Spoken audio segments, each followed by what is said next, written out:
because I wanted to put him down here, but basically.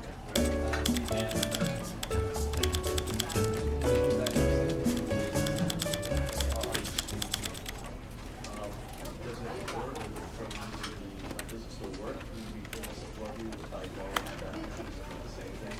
Or does it have to be good again? I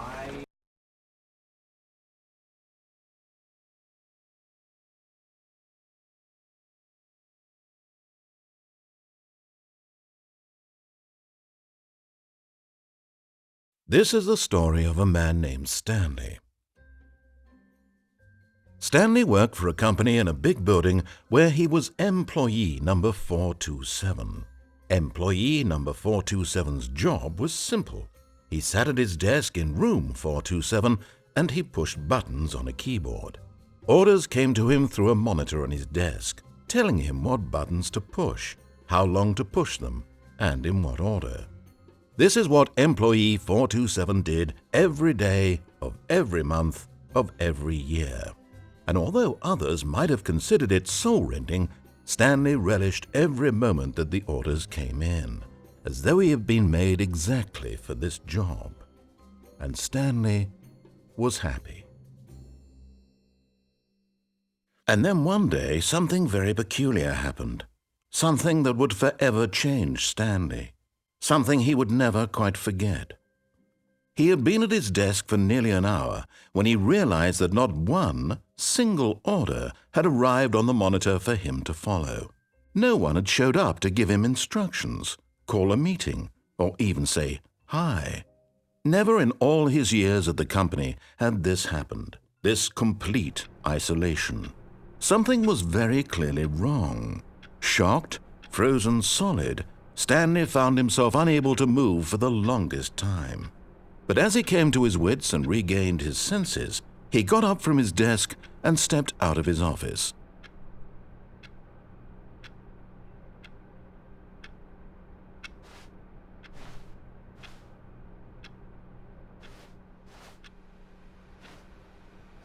All of his co-workers were gone. What could it mean? Stanley decided to go to the meeting room. Perhaps he had simply missed a memo.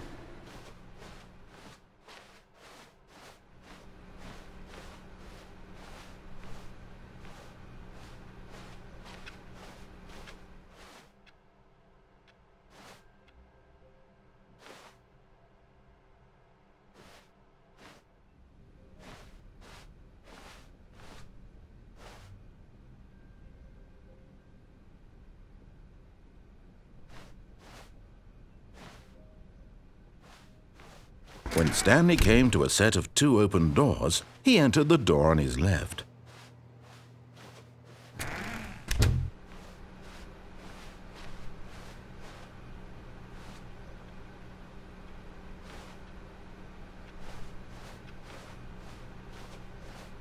Yet there was not a single person here either. Feeling a wave of disbelief, Stanley decided to go up to his boss's office, hoping he might find an answer there.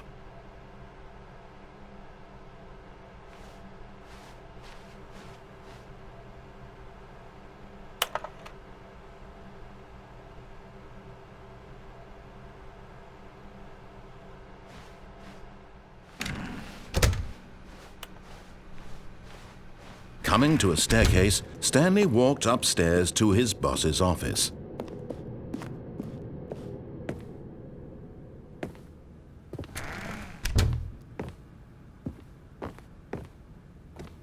Stepping into his manager's office, Stanley was once again stunned to discover not an indication of any human life. Shocked, unraveled, Stanley wondered in disbelief who orchestrated this, what dark secret was being held from him.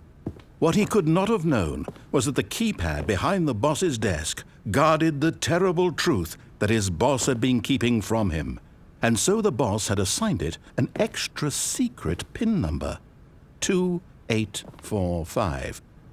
But of course, Stanley couldn't possibly have known this.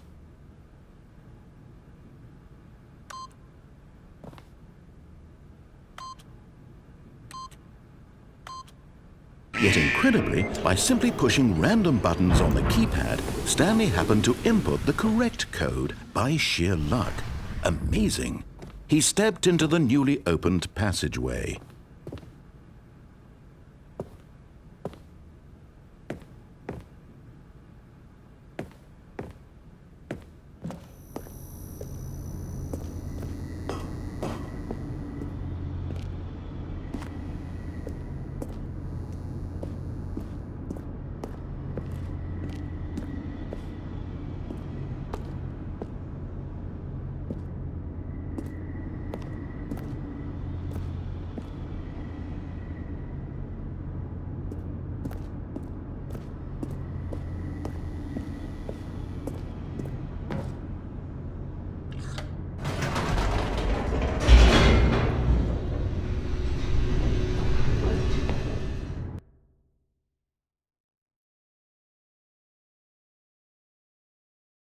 Descending deeper into the building, Stanley realized he felt a bit peculiar.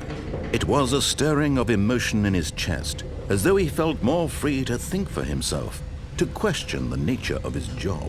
Why did he feel this now, when for years it had never occurred to him? This question would not go unanswered for long. Stanley walked straight ahead through the large door that read Mind Control Facility.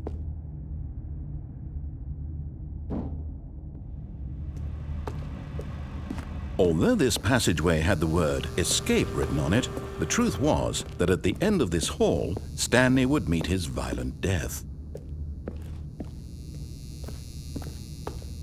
The door behind him was not shut. Stanley still had every opportunity to turn around and get back on track. At this point, Stanley was making a conscious, concerted effort to walk forward and willingly confront his death.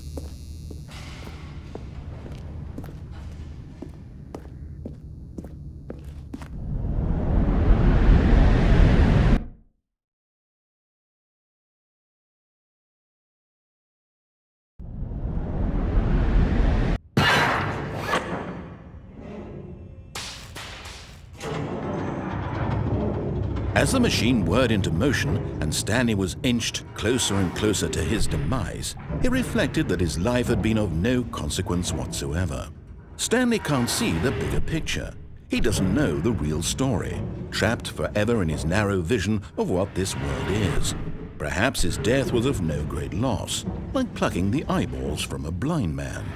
And so he resigned and willingly accepted this violent end to his brief and shallow life. Farewell, Stanley.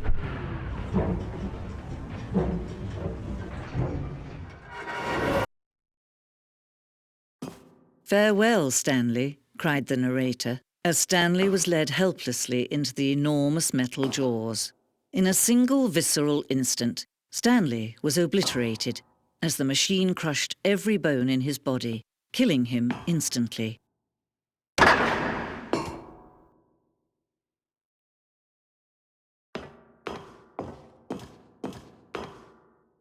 And yet it would be just a few minutes before Stanley would restart the game, back in his office, as alive as ever. What exactly did the narrator think he was going to accomplish? When every path you can walk has been created for you long in advance, death becomes meaningless, making life the same. Do you see now? Do you see that Stanley was already dead from the moment he hit start?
Oh, look at these two. How they wish to destroy one another. How they wish to control one another. How they both wish to be free.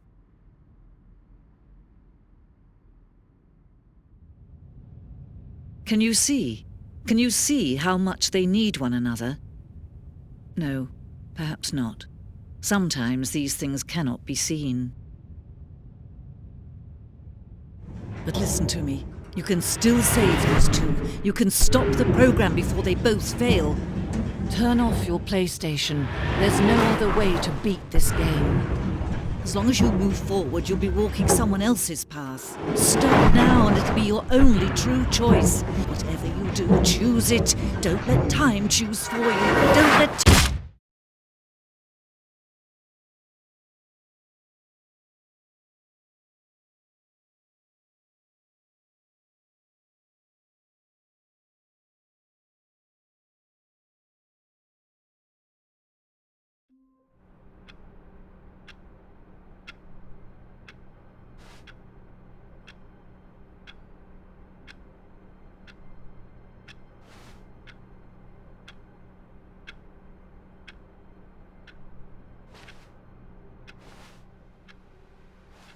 All of his co-workers were gone.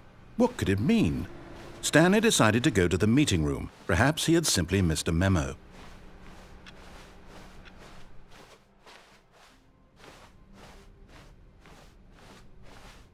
When Stanley came to a set of 2 open doors, he entered the door on his left.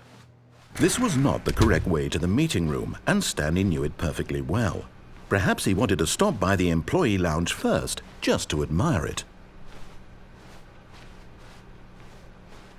Ah, yes, truly a room worth admiring. It had really been worth the detour after all, just to spend a few moments here in this immaculate, beautifully constructed room. Stanley simply stood here, drinking it all in.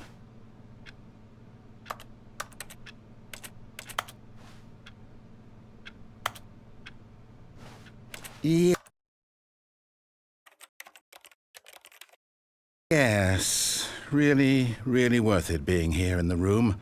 A room so utterly captivating that even though all your co-workers have mysteriously vanished, here you sit looking at these chairs and some paintings. Really worth it.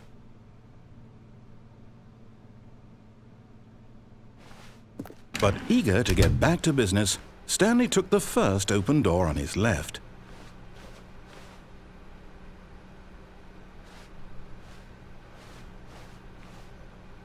Stanley was so bad at following directions, it's incredible he wasn't fired years ago.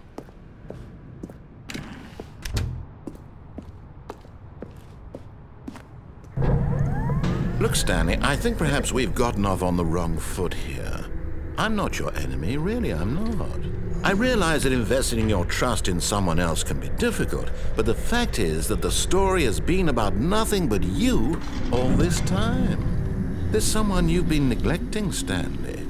Someone you've forgotten about. Please, stop trying to make every decision by yourself. Now, I'm not asking for me, I'm asking for her. This is it, Stanley. Your chance to redeem yourself. To put your work aside. To let her back into your life. She's been waiting.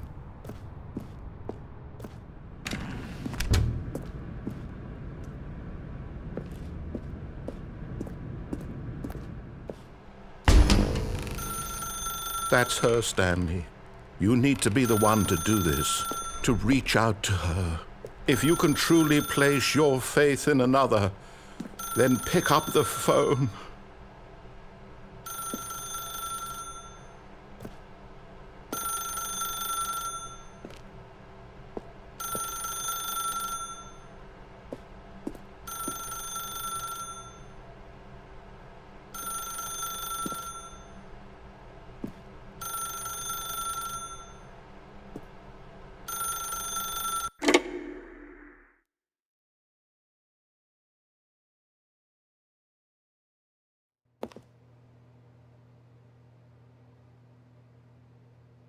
Oh, Stanley, is that you?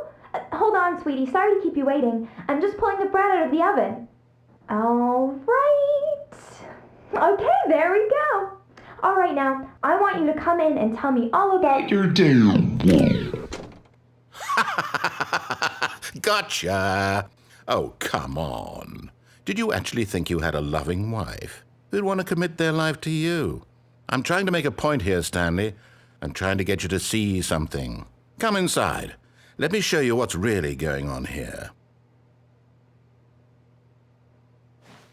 Sorry, but you're in my story now.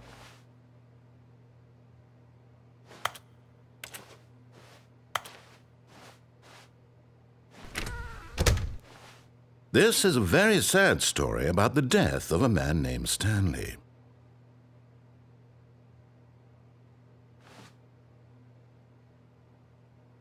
Stanley is quite a boring fellow. He has a job that demands nothing of him, and every button that he pushes is a reminder of the inconsequential nature of his existence.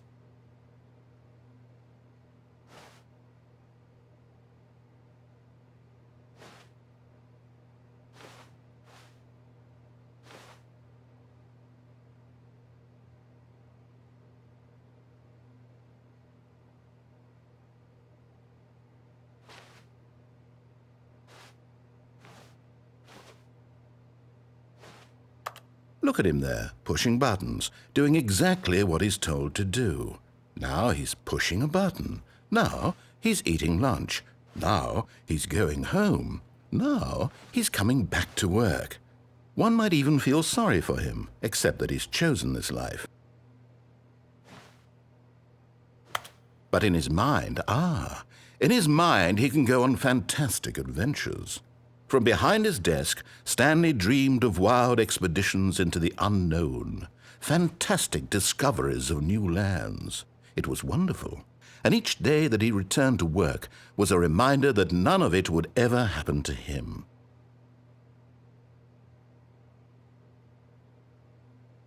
And so he began to fantasize about his own job. First, he imagined that one day while at work, he stepped up from his desk to realize that all of his co-workers, his boss, everyone in the building had suddenly vanished off the face of the earth. The thought excited him terribly. So he went further. He imagined that he came to 2 open doors and that he could go through either. At last, choice. It barely even mattered what lay behind each door. The mere thought that his decisions would mean something was almost too wonderful to behold. As he wandered through this fantasy world, he began to fill it with many possible paths and destinations. Down one path lay an enormous round room with monitors and mind controls. And down another was a yellow line that weaved in many directions, and down another was a game with a baby. And he called it the Stanley Parable.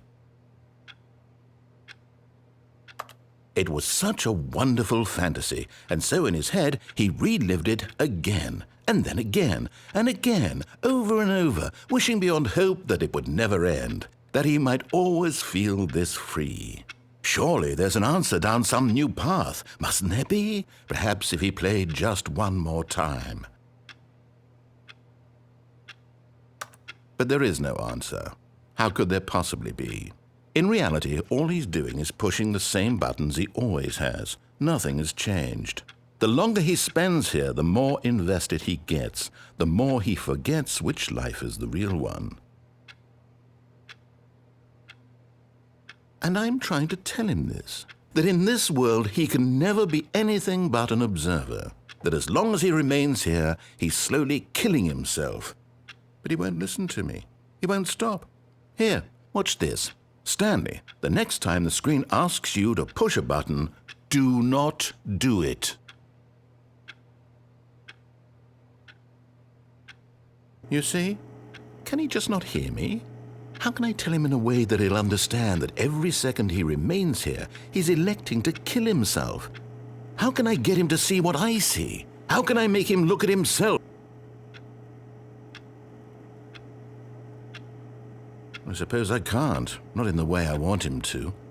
But I don't make the rules. I simply play to my intended purpose, the same as Stanley. We're not so different, I suppose.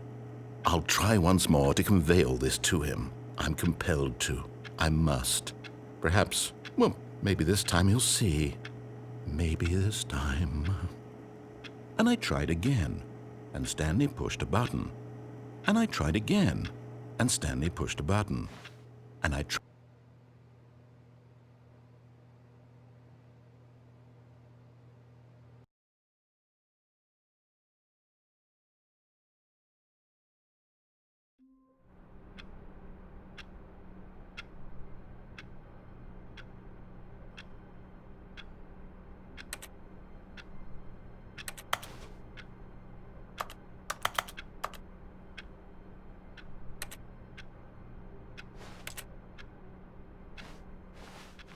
All of his co-workers were gone. What could it mean? Stanley decided to go to the meeting room. Perhaps he had simply missed a memo.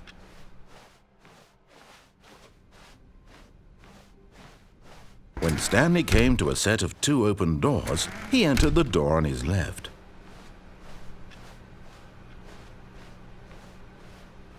Yet there was not a single person here either. Feeling a wave of disbelief, Stanley decided to go up to his boss's office, hoping he might find an answer there.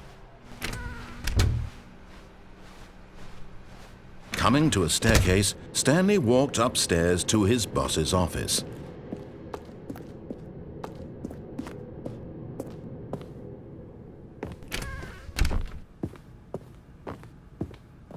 Stepping into his manager's office, Stanley was once again stunned to discover not an indication of any human life.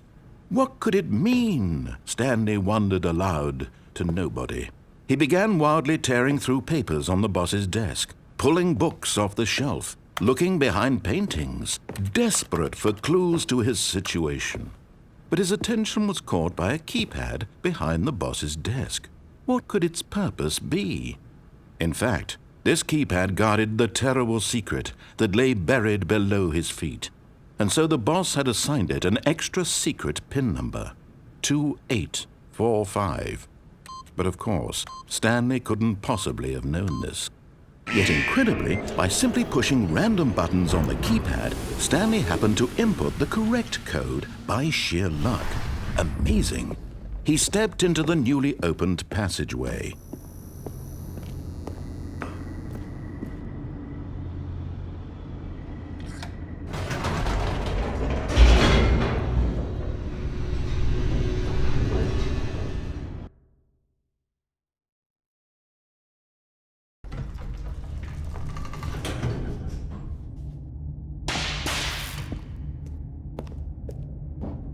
Stanley walked straight ahead through the large door that read Mind Control Facility.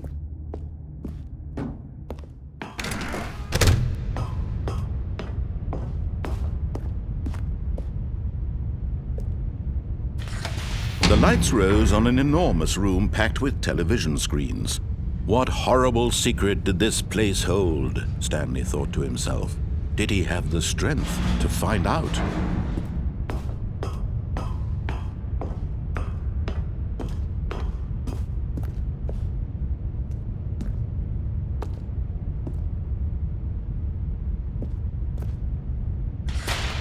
Now the monitors jumped to life, their true nature revealed. Each bore the number of an employee in the building, Stanley's co-workers. The lives of so many individuals reduced to images on a screen, and Stanley, one of them, eternally monitored in this place where freedom meant nothing.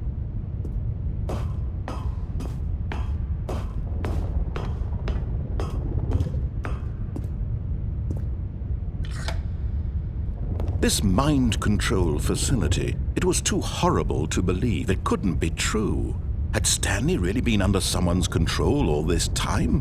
Was this the only reason he was happy with his boring job? That his emotions had been manipulated to accept it blindly? No, he refused to believe it. He couldn't accept it. His own life in someone else's control? Never! It was unthinkable, wasn't it? Was it even possible? Had he truly spent his entire life utterly blind to the world? But here was the proof, the heart of the operation. Controls labeled with emotions, happy or sad or content. Walking, eating, working, all of it monitored and commanded from this very place. And as the cold reality of his past began to sink in, Stanley decided that this machinery would never again exert its terrible power over another human life. For he would dismantle the controls once and for all.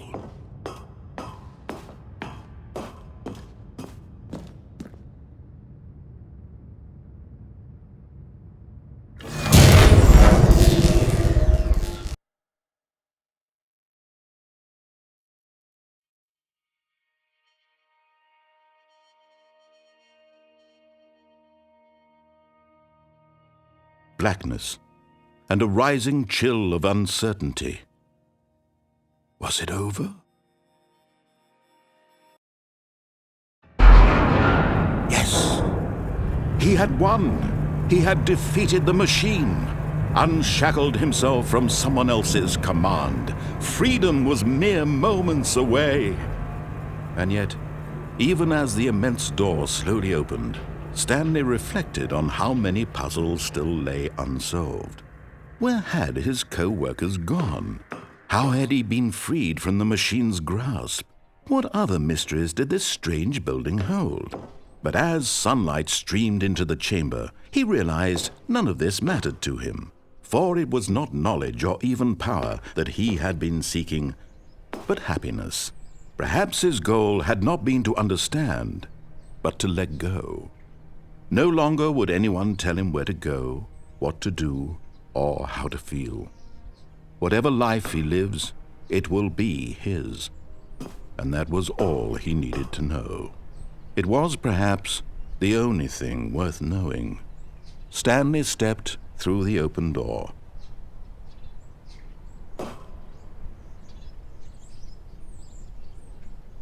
Stanley felt the cool breeze upon his skin, the feeling of liberation, the immense possibility of the new path before him.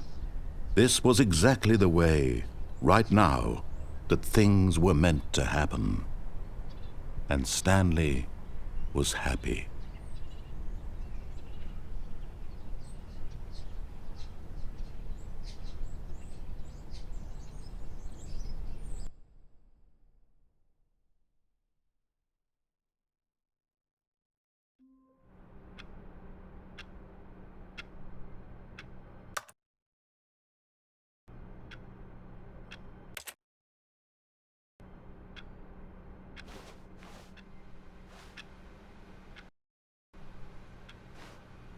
All of his co-workers were gone. What could it mean? Stanley decided to go to the meeting room. Oh, please. Are you really just doing this for the trophy? Click a door 5 times? Is that all you think a trophy is worth? No. I can't just give these merits away for such little effort. A measly 5 clicks? Now, suppose you were to click the door 20 times. I would say that's the kind of effort that warrants recognition.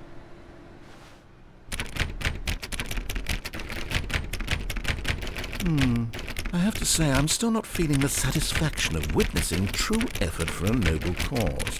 Perhaps 50 clicks will do it. Yes, almost certainly 50 clicks.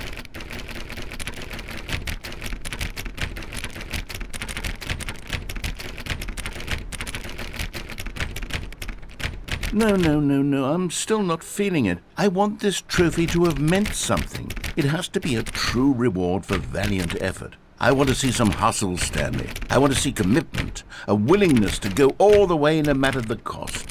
Why don't you go put 20 clicks into door number 417?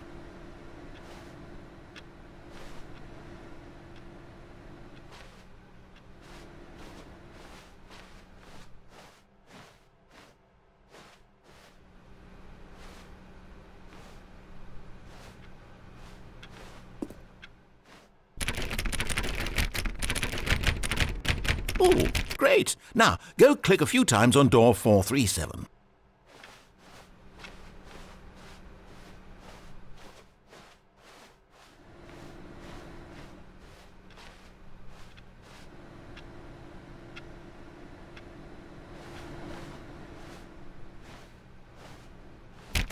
Excellent! I think we're getting somewhere. Now, door 415. Let's give it 10 clicks or so.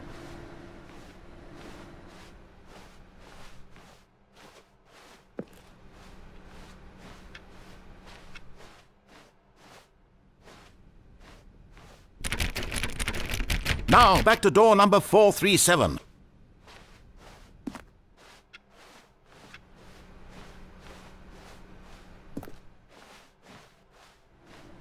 Let's see. How about you click on, well, I don't know, the copy machine?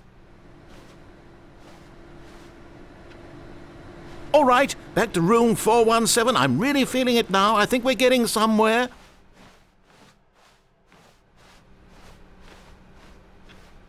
Okay, now go climb on employee 419's desk.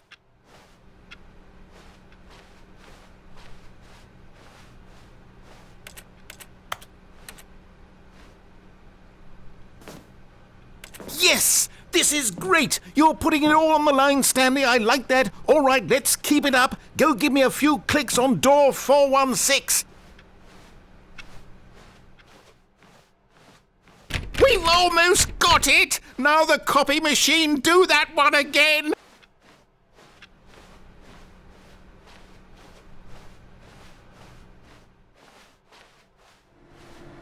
Finish it off, Stanley! 5 clicks on door 430! Yes! We did it! Oh, wow. That felt amazing. Oh, you really earned it, Stanley. Nothing could hold you back. Yes, I'm very proud of how far we've come today.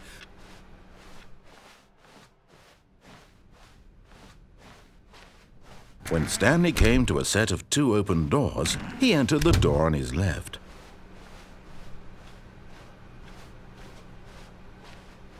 Yet there was not a single person here either. Feeling a wave of disbelief, Stanley decided to go up to his boss's office. Coming to a staircase, Stanley walked upstairs to his boss's office.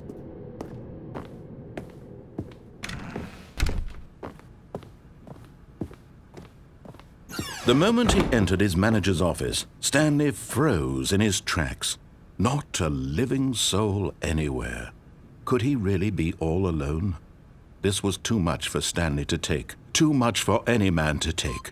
He fell to his knees, bursting into half moans, half sobs, the guttural retching of life from a man denied any hope, any reason to keep going. Here on the floor he lay prone, paralyzed by fear for nearly a full hour. But when at last he began to move about and survey the situation, he found a keypad behind the boss's desk. What could it mean? Was it a sign of hope for Stanley's future? Alas, it was not. For although this keypad guarded the terrible secret of Stanley's past, it had been assigned a 4-digit code so devious and so random that no man could ever hope to guess it. 2845. Statistically, nearly impossible to guess blindly, ever. Yet incredibly, by simply pushing random buttons on the keypad, Stanley happened to input the correct code by sheer luck. Amazing. He stepped into the newly opened passageway.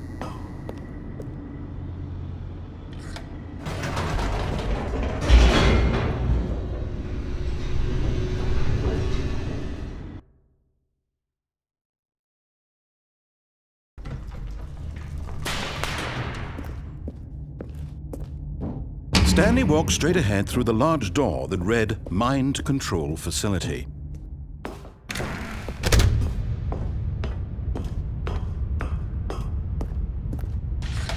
The lights rose on an enormous room packed with television screens. What horrible secret did this place hold? Stanley thought to himself. Did he have the strength to find out?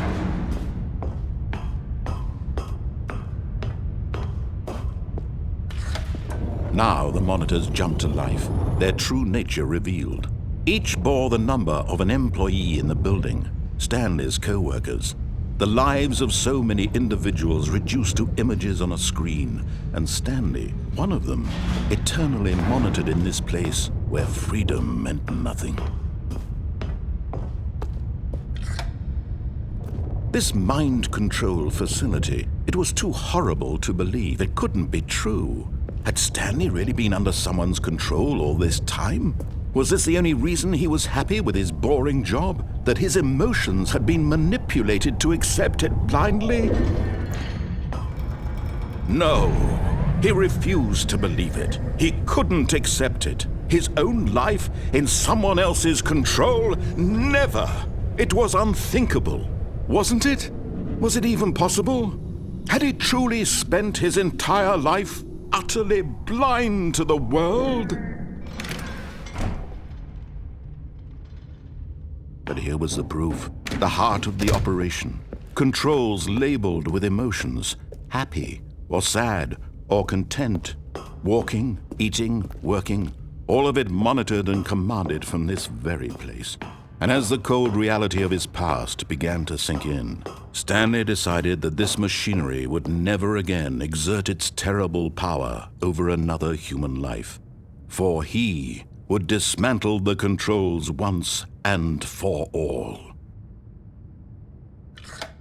Oh, Stanley, you didn't just activate the controls, did you? After they kept you enslaved all these years, you go and you try to take control of the machine for yourself. Is that what you wanted? Control? Oh, Stanley, I applaud your effort, I really do. But you need to understand, there's only so much that machine can do. You were supposed to let it go, turn the controls off, and leave. If you want to throw my story off track, you're going to have to do much better than that. I'm afraid you don't have nearly the power you think you do. For example, and I believe you'll find this pertinent, Stanley suddenly realized he had just initiated the network's emergency detonation system. In the event that this machine is activated without proper DNA identification, nuclear detonators are set to explode, eliminating the entire complex. How long until detonation then? Let's say, 2 minutes. Now this is making things a little more fun, isn't it, Stanley? It's your time to shine. You are the star. It's your story now. Shape it to your heart's desires. Oh, this is much better than what I had in mind. What a shame we have so little time left to enjoy it. Mere moments until the bomb goes off. But what precious moments each one of them is.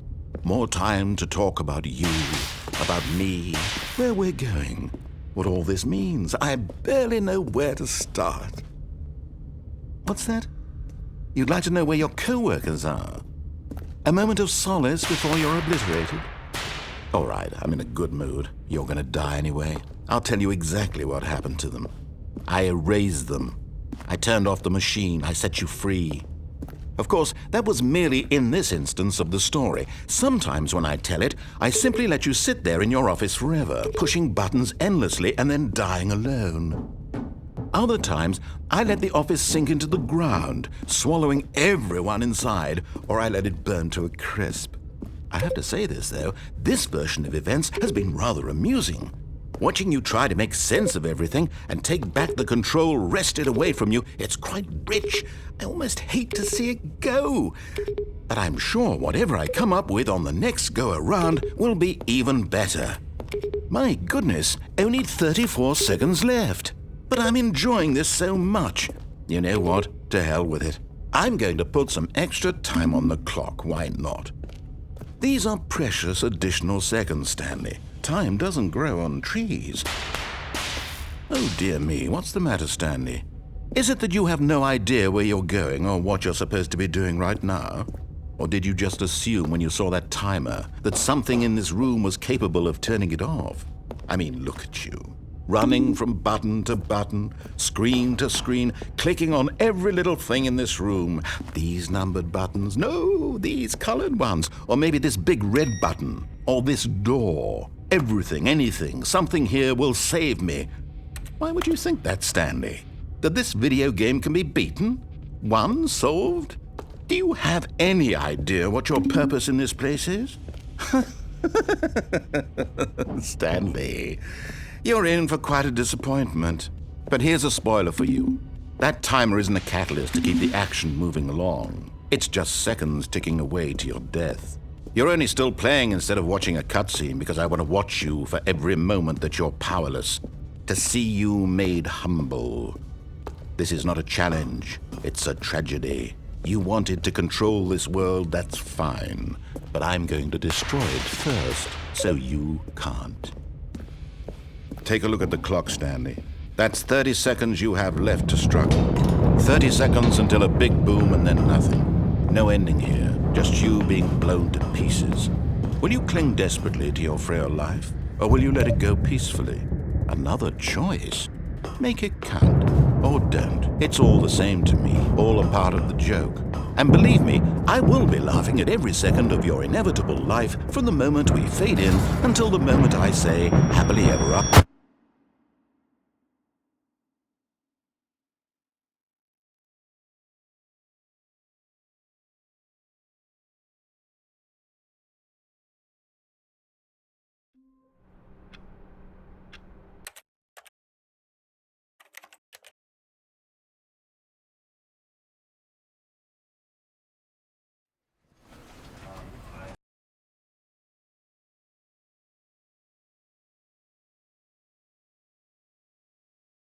This is the story of a man.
This is the story of a man named Stanley. This is the story of a man named Stanley. This is the story of a man named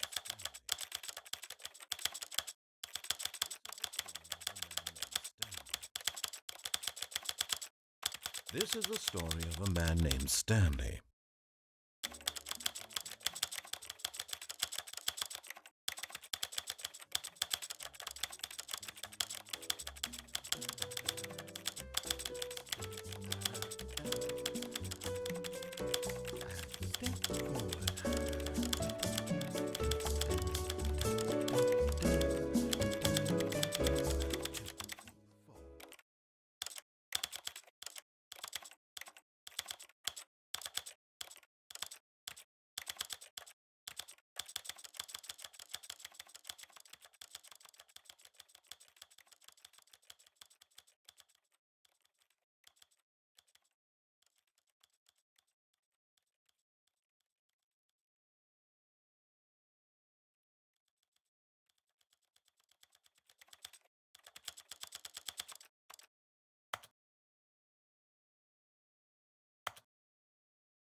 Someone was following Stanley. He was sure of it.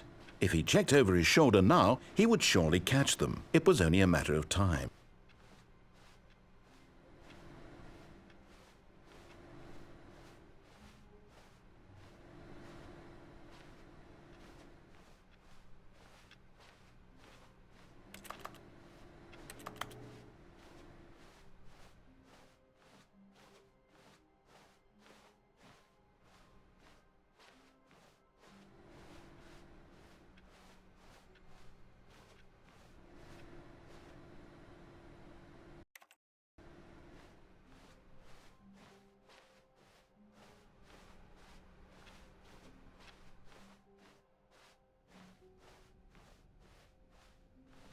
When Stanley came to a set of 2 open doors, he entered the door on his left.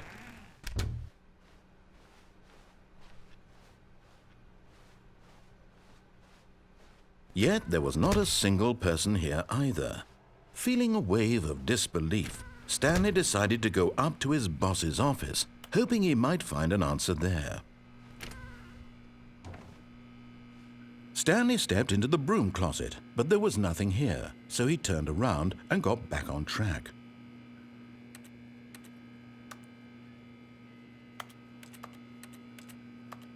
There was nothing here, no choice to make, no path to follow, just an empty broom closet. No reason to still be here.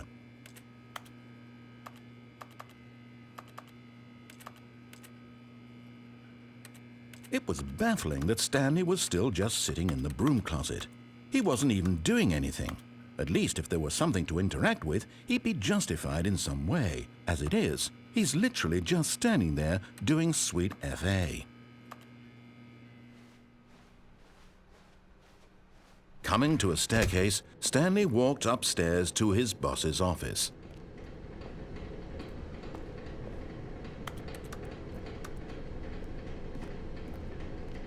But Stanley just couldn't do it. He considered the possibility of facing his boss. Admitting he had left his post during work hours, he might be fired for that. And in such a competitive economy, why had he taken that risk? All because he believed everyone had vanished? His boss would think he was crazy. And then something occurred to Stanley. Maybe, he thought to himself, maybe I am crazy. All of my co-workers blinking mysteriously out of existence in a single moment for no reason at all? None of it made any logical sense. And as Stanley pondered this, he began to make other strange observations. For example, why couldn't he see his feet when he looked down? Why did doors close automatically behind him wherever he went? And for that matter, these rooms were starting to look pretty familiar. Were they simply repeating? No, Stanley said to himself, this is all too strange. This can't be real. And at last, he came to the conclusion that had been on the tip of his tongue. He just hadn't found the words for it. "I'm dreaming!" he yelled. "This is all a dream." Oh, what a relief Stanley felt to have finally found an answer, an explanation.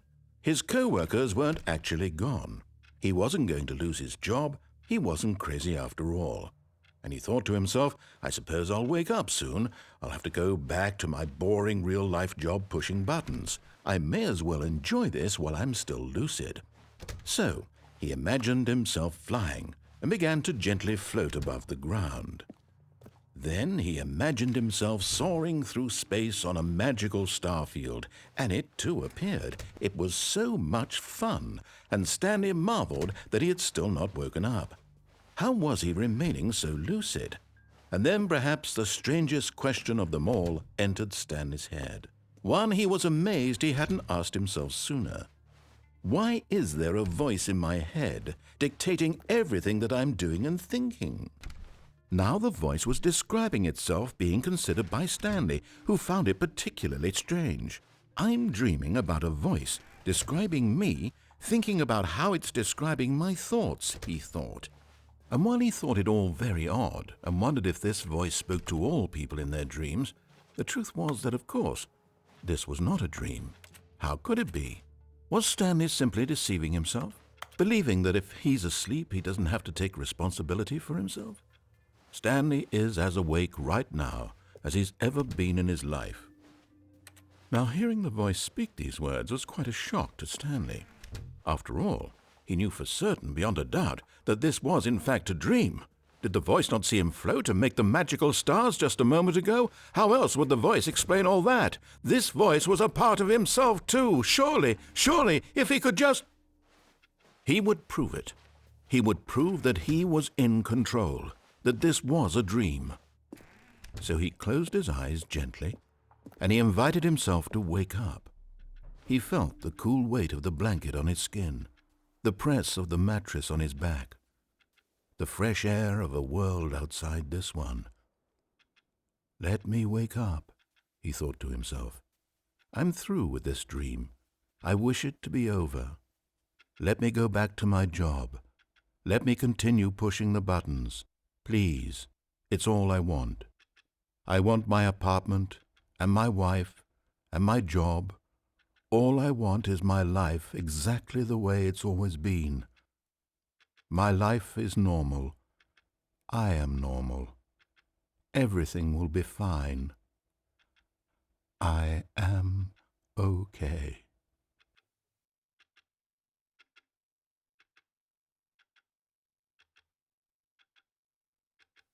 Stanley began screaming.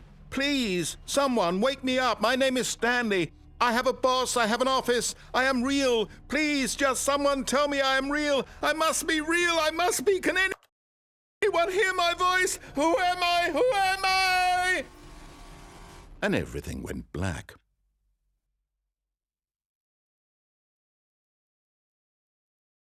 This is the story of a woman named Mariella. Mariella woke up on a day like any other. She arose, got dressed, gathered her belongings, and walked to her place of work. But on this particular day, her walk was interrupted by the body of a man who had stumbled through town talking and screaming to himself, and then collapsed dead on the sidewalk. And although she would soon turn to go call for an ambulance, for just a few brief moments she considered the strange man. He was obviously crazy. This much she knew. Everyone knows what crazy people look like. And in that moment, she thought to herself how lucky she was to be normal. I am sane. I am in control of my mind. I know what is real and what isn't. It was comforting to think this, and in a certain way, seeing this man made her feel better. But then she remembered the meeting she had scheduled for that day, the very important people whose impressions of her would affect her career, and by extension, the rest of her life. She had no time for this, so it was only a moment that she stood there, staring down at the body. And then she turned and ran.